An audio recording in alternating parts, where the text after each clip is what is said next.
Channel. അപ്പം കുറേ നാളായി ഡെയിലി വ്ളോഗൊക്കെ ഇട്ടിട്ട് തക്കാളി മാറ്റി അതിലോട്ടിട്ടും ചെയ്യാം. പക്ഷേ ഞാൻ ഇതൊന്നും എണ്ണയിൽ പാചക വിശേഷങ്ങൾ വീഡിയോ കാണും.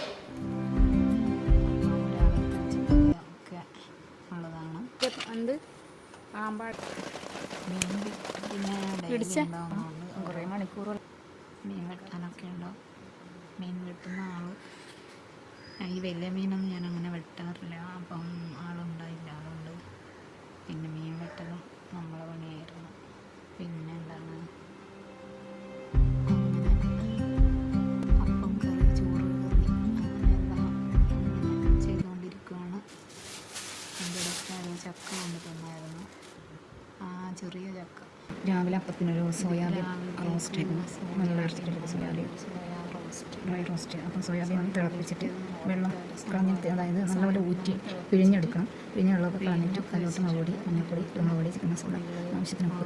അപ്പോൾ ആദ്യം ഒന്ന് 2 മിനിറ്റ് തിളപ്പിക്കുമ്പോൾ ഇച്ചിരി ഉപ്പിട്ടായിരുന്നു. അപ്പം ഉപ്പ് രണ്ടാമത് കുറച്ചും കൂടി ഇടുന്നുള്ളൂ. നല്ലപോലെ പുരട്ടിയിട്ട് ഒന്ന് കുറച്ച് എണ്ണ ഒഴിച്ചിട്ട് അതിലിട്ടൊന്ന് മുരിച്ചെടുക്കണം.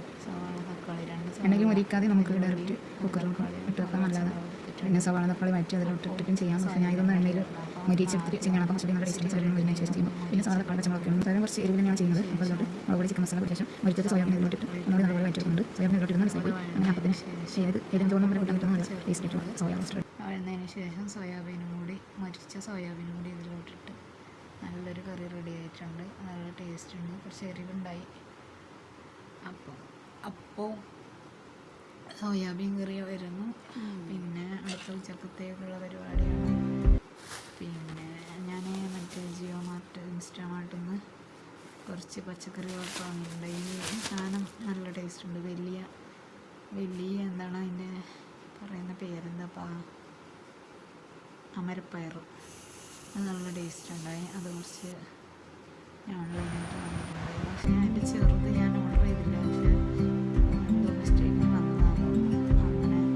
പിന്നെ പുളിശ്ശേരിയും കോവക്ക ചോറ് ഞാൻ മറ്റേ പിന്നെ റൈസ് കുക്കറിലായിരുന്നു വെച്ചുകൊണ്ടിരുന്നത്. പിന്നെ കോവക്ക ഫ്രൈ ആക്കുന്നുണ്ട്. അങ്ങനെ ഓരോ ഫുഡ് ഉണ്ടാക്കുന്നുണ്ട്. എഡിറ്റ് ചെയ്ത് ചെറിയ വീഡിയോ ആക്കിയതാണ്. അതിൽ ക്യാരറ്റ് പിന്നെ ചോറ് റൈസ് കുക്കറിൽ വെച്ച് നല്ലപോലെ വെന്ത് കിട്ടിയിട്ടുണ്ട്. സാധാരണ റൈസ് കുക്കറിൽ വെക്കാറില്ല. പിന്നെ മീൻ പൊരിക്കുന്നുണ്ട്. പിന്നെ പുളിശ്ശേരി ഇന്നലത്തെ ഇരിപ്പുണ്ടായതുകൊണ്ട് അത് വെക്കേണ്ട പണിയുണ്ടായില്ല. മീൻ പൊരിക്കുന്നുണ്ട്. മീൻ നല്ല മുളക് റെഡി ആയിട്ടുണ്ട്. തോരനും നല്ല റെഡിയായി. ചോറ് അത് ശരിക്കും പറഞ്ഞാൽ ഇന്നലത്തെ കറിയൊക്കെ ഉണ്ടായതുകൊണ്ടാണ് നല്ല കറി ഉണ്ടായിരുന്നത്. ഒരു പായസം കൂടി ഉണ്ടാക്കി.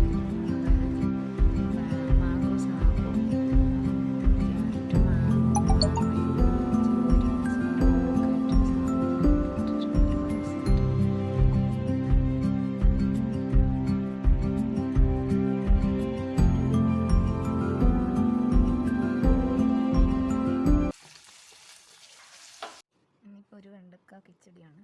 അപ്പം ഒരു 10 പെട്ടെന്ന് റെഡിയാക്കാൻ പറ്റും. തൈര് പച്ചടി, തൈര് കിച്ചടി. അപ്പം നല്ല ടേസ്റ്റ് ഉണ്ട്.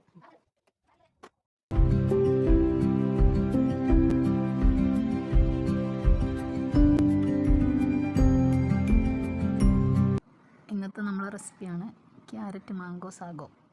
എല്ലാവരും ഉണ്ടാകുന്ന, അപ്പം ഞാനും ഉണ്ടാക്കി. ഞാൻ വെറൈറ്റി ആയിട്ട് ക്യാരറ്റും കൂടി ഇട്ടുണ്ടേ. ക്യാരറ്റ് വീട്ടിൽ കുറേ ഇരിപ്പുണ്ടായി. പിന്നെ ചൗരി ഇത് ഇരിപ്പുണ്ടായി. സത്യം പറഞ്ഞാൽ കുറച്ച് വിരുന്നുകാർ വന്നിട്ടുണ്ടായി. അപ്പോൾ ഉണ്ടാക്കണമെന്ന് വിചാരിച്ചായിരുന്നു. സമയം കിട്ടിയില്ല. അവരോട് 2 ദിവസം നിൽക്കാൻ പറ്റും, അവർ നിന്നുമില്ല. അവർക്ക് വൻ നഷ്ടമായിരിക്കും. എന്നിട്ട് ചൗരി ഞാൻ വെള്ളത്തിലിട്ടിട്ടുണ്ടായി. 10 മിനിറ്റത്തേക്ക് ക്യാരറ്റ് ഒന്ന് ഗ്രേറ്റ് ചെയ്തെടുക്കുന്നുണ്ട്. പേരെന്ത് വേണമെങ്കിലും ഇടാം. ക്യാരറ്റ് മാംഗോ സാഗോന്നോ, മാംഗോ സാഗോ ക്യാരറ്റ് പായസമെന്നോ എന്ത് വേണമെങ്കിലും ഇടാം.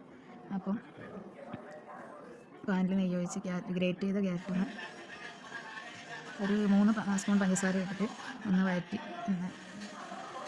എടുക്കുന്നുണ്ട്. പിന്നെ അതിലോട്ട് പാലൊഴിച്ച് 1 ഗ്ലാസ് പാലൊഴിച്ചിട്ട് ജസ്റ്റ് ഒന്ന് വേവാൻ വെക്കുന്നുണ്ട്. പഞ്ചസാര കുറച്ചേ ഇട്ടുള്ളൂ. ലാസ്റ്റ് മിൽക്ക് മെയ്ഡ് ഒഴിക്കുന്നുണ്ട്. പിന്നെ ചൗരി ഒരു 10-15 മിനിറ്റ് വെള്ളത്തിൽ കുതിർത്തൊന്ന് ഇതിലോട്ടിട്ട് ഇതിൽ തന്നെ വേവാൻ വെക്കുന്നുണ്ട്. ചൗരിയും കൂടി ഇട്ട് മിക്സ് ചെയ്ത് വേവാൻ വെക്കുന്നുണ്ട്. കുറച്ചും കൂടി പാലൊഴിച്ച് ഒരു 10-15 മിനിറ്റ് കൊണ്ട് വെന്ത് കിട്ടുന്നതാണ്. കുറച്ചുകൂടി പാലൊഴിച്ച് ഒന്ന് വേവാൻ വെക്കുന്നുണ്ട്.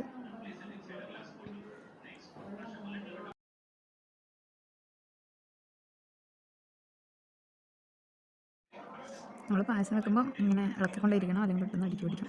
അപ്പം എല്ലാം വെന്തിട്ട് കുറച്ച് കുറുകെ വന്നിട്ടുണ്ട്. അപ്പോഴാണ് ഞാൻ ആദ്യം മാങ്ങ ഇടാതെ പായസം ചവരിയും ക്യാരറ്റും മാത്രം ഇട്ടിട്ട് വെക്കാൻ വിചാരിച്ചു. അപ്പം ഹസ്ബൻഡ് പറഞ്ഞു മാങ്ങയും കൂടി ഇട്ടിട്ട് ആക്കിക്കോളാം.